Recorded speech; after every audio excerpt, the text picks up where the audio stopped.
গান শুনবে না, নিজেকে ভালো করার পরিচয় দেবে। আর যারা বিয়ের বাড়িতে যাওয়ার সময় বিয়ের গাড়িতে গান বাজাতে বাজাতে যাবে, তারপরে যদি দৃশ্য দেখেন নাচানাচি আর হুল্লা দেওয়া আর আপনার বিভিন্ন রকমভাবে চিৎকার করার যদি আপনি দৃশ্য দেখেন, তাহলে এটাকে মুসলমান বলতে হবে না। শুধু ওরা কালেমা লা ইলাহা ইল্লাল্লাহ মুহাম্মদ রাসূলুল্লাহ পড়েছে, এই জন্য তোমাকে ফতোয়া দিয়ে বলতে পারছি না তুমি কাফের, এই জন্য তোমাকে ফতোয়া দিয়ে বলতে পারছি না তুমি জাহান্নামী। কিন্তু আমি বলতে পারছি তুমি একজন নিশ্চিত মুনাফিক। তোমার বিয়ের দিনে তুমি গান বাজাও, তোমার মরার দিনে গান বাজাও না। আরে যদি পারো তো বাপের মরার দিনে গান বাজিয়ে দেখো, আরে যদি পারো তো তোমার দাদর মরার দিনে গান বাজিয়ে নেচে দেখো, আর যদি পারো তো তোমার মায়ের মরার দিনে গান বাজিয়ে দেখো, দেখবো তোমার বুকে পাটা কতটা আছে। বুঝতে পারছেন না কথা? ভালোই লাগে না? সহজ জায়গা পাও, ইসলামটা মানতে একটু ইচ্ছা করে না। আর বলছো আই এম এ মুসলিম। আরে তোমার নাম পাল্টে দাও, তোমার নাম হরিদাস পাল রাখো, তোমার নাম অরিজিৎ পাল রাখো, তোমার নাম বেধর্মীদের নাম রাখো, তোমার নাম অমুসলিমদের নাম রাখো। আরে অমুসলিম অরিজিৎ হালদার, সুরজিৎ দাস নাম দিয়েও জান্নাত পাওয়া যাবে যদি তারা আল্লাহ বিশ্বাসী হয়, যদি তারা নবী বিশ্বাসী হয়। আর নাম তোমার থাকবে খাদিজা, নাম তোমার থাকবে আয়েশা, নাম তোমার থাকবে আবদুল্লাহ, নাম তোমার থাকবে আব্দুল সামাদ, নাম থাকবে তোমার আবু বকর, আর কাজ করবে তোমার মুসলমানের মতো, তাহলে অবশ্যই অবশ্যই তোমার এই ধর্মতে থেকে কোনো লাভ হবে না। তবে বলছি একটাই লাভ হবে, মান ক্বালা লা ইলাহা ইল্লাল্লাহ ফাদাখালাল জান্নাহ। যে কালেমা লা ইলাহা ইল্লাল্লাহ পড়লো সে যেন জান্নাতে চলেই গেল। এটা হাদিস শুনেছেন আপনারা? যে কালেমা লা ইলাহা ইল্লাল্লাহ পড়লো সে যেন জান্নাতে চলেই গেল। তার মানে কি একবার জান্নাতে চলে গেল? মানে যতদিন পর্যন্ত আল্লাহকে বিশ্বাস করবে, যতদিন বলবে যে আমার নামাজ আমি যে পড়তে যাচ্ছি না এই জন্য আমি বিরাট বড় গুনাহগার, এটা যতদিন বিশ্বাস করবে ততদিন সে মুসলমান। আমি যে মদ্যপান করছি এটা বিশাল বড় গুনাহ, এটা যতদিন বিশ্বাস করবেন ততদিন মুসলমান।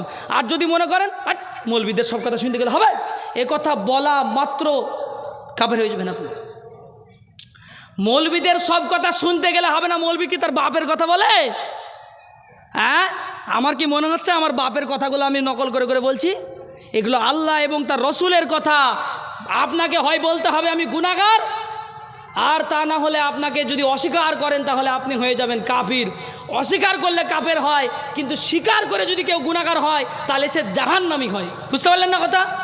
যারা নামাজ ছেড়ে দিল তারা জাহান্নামী, একদিন না একদিন তারা জান্নাত পাবে।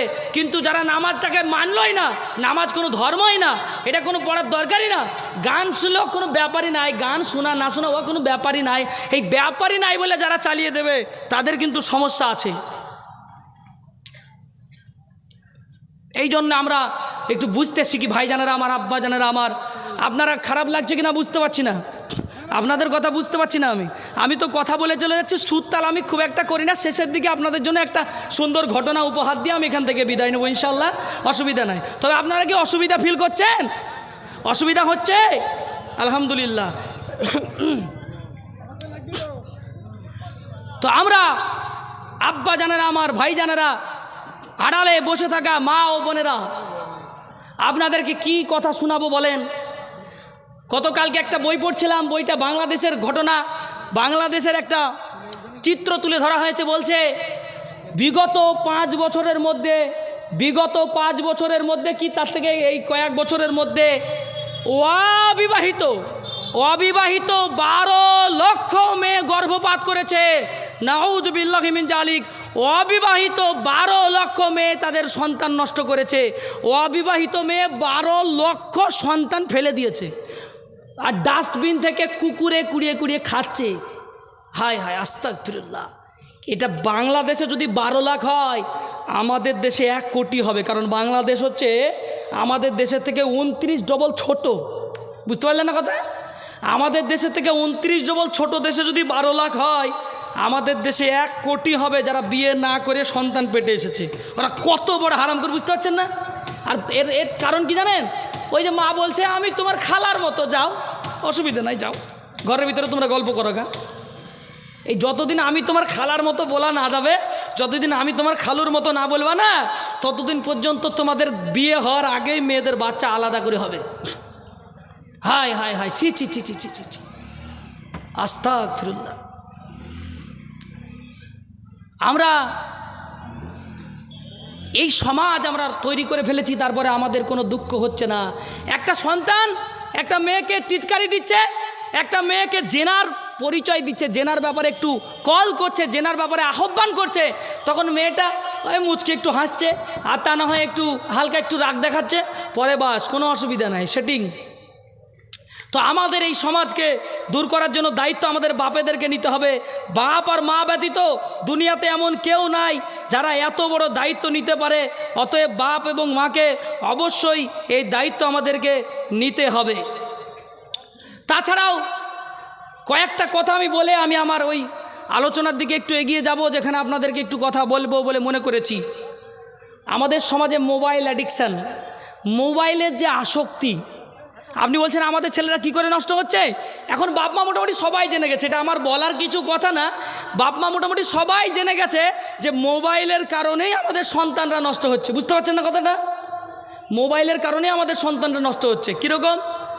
আমার আপনার ঘরে সন্তানেরা যখন ক্লাস 9 10-এ ওঠার আগে আগে ক্লাস 7 8-এ পড়া মেয়েরা, তারাও কি করছে? মোবাইল ইউজ করছে। ক্লাস 8-এ পড়ে 7-এ পড়ে, খবর পাওয়া যাচ্ছে তার মেয়ে 8-এ পড়া মেয়ে 20 বছর 22 বছরের ছেলের সঙ্গে পালিয়ে গেছে, খবর নাই। তার কারণ কি? মোবাইলের কারণে। মোবাইলের কারণে। মোবাইল একটা বিরাট বড় অ্যাডিকশান। আজ থেকে 2 বছর আগে 1 বছর আগে এখনও চলছে দিমদাম, তার মধ্যে একটু মনে হয় কমেছে একটু, যেটা হচ্ছে ফ্রি ফায়ার খেলা আর পাবজি খেলা, একটু মনে হয় কমেছে, বলতে পারছি না কত দূর কমেছে, একটু মনে হয় কমেছে। ওই ফ্রি ফায়ার পাবজি যখন খেলে না, আমি বলছি সত্যি একটা ভালো উপকারী খেলা, এটা বিরাট উপকারী খেলা। কারণ জানেন, এই ছেলে যদি আপনি 2টে মোবাইল যদি কিনে দিতে পারেন, আপনার ছেলেকে ইংরেজি পড়ানোর জন্য স্কুলে টিউশনে কোচিংয়ে দিতে হবে না।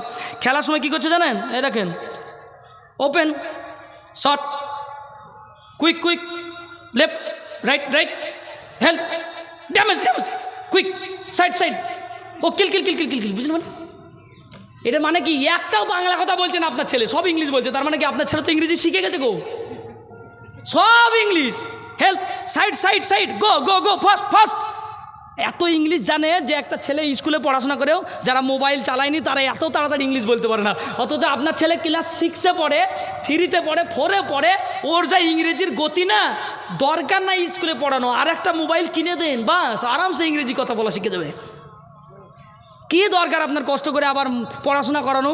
জীবনে মাত্র 15,000 করে 30,000 টাকা দিয়ে 2টে মোবাইল কিনে দেবেন, একটাই খেলবে, একটা আনন্দ করবে, একটা চার্জ দেবে, আবার একটা চালাবে, একটা চার্জ দেবে আর একটা চালাবে, অসুবিধা কী আছে? অটোমেটিক ইংরেজি পড়ালেখা শিখে যাবে, সব শিখে যাবে। এই তো আমাদের সমস্যা। এই জন্যে এই সমস্যাগুলোকে আমাদের দূর করতে হবে।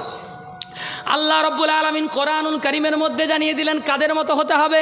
ইয়া আইয়ুহাল্লাযীনা আমানু আমিনু বিল্লাহ।